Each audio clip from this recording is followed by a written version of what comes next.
nabadgelyo. aad baan idiin salaamayaa dhammaantiin. sharafi korkiina ha ahaato.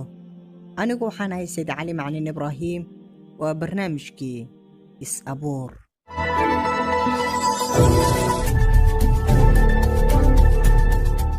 millionaire eraygan marka aad maqasho waxaa kugu soo dhacaya qof haysta lacag aad u badan oo kaafinaysa noloshiisa inta ka dhiman. ruux walba oo inaga mid ahina riyadiisu waxa ay tahay maalin inuu noqdo billionaire ama millionaire, balse inta noqotaa ayaa aad uga yar markii lala barbar dhigo inta ku riyoota.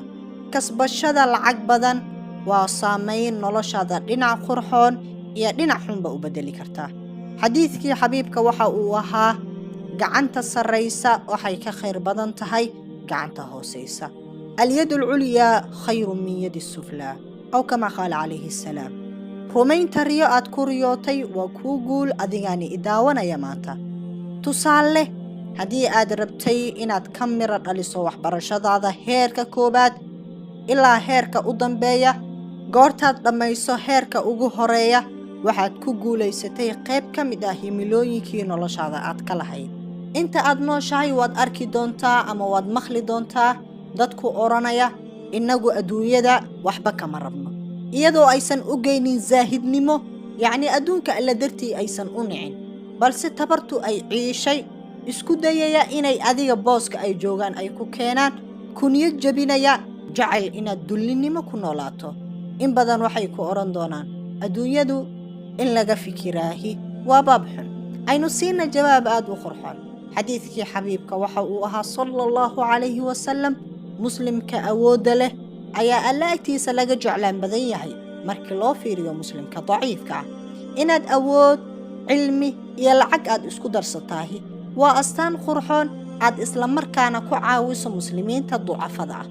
imise jeer baynu maqalnaa Bill Gates, Mark Zuckerberg iyo dad badan oo aan muslimiin ahayn oo leh lacag aad u badan, balse aan ku siiyo tusaale dad muslimiin ah oo awoodooda iyo cilmigooda ku noqdeen dadkii ugu awoodda badnaa, uguna lacagta badnaa, uguna iimaanka badnaa ee ibid soo mara islaamka iyo dunidaba, iyaga oo noolna loogu bishaariyey janno.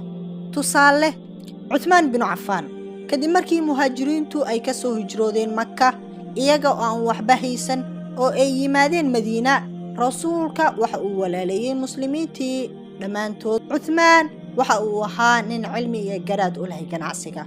waxa uu la yimid Madiina cilmigii iyo garaadkii uu u lahaa ganacsiga, ilaa heerkii dambe uu noqday dadkii ugu taajirsanaa ee carab soo mara. waa kii dagaalkii muslimiintu ay aadi rabeen u hadiyeeyey islaamka kumanaan rati iyo agabkooda. in dadaal lagu bixiyo kasbiga xalaal ah waa shay wanaagsan oo aan xaaraam ahayn. islaamkana waxa uu u baahan yahay dad taajiriin ah oo maalkooda ku difaaca islaamka. qof walba oo ay riyadiisu tahay inuu billionaire noqdo waad awoodaa, oo islaamkii kuwii ugu waaweynaa ayaa taajiriin ahaayeen.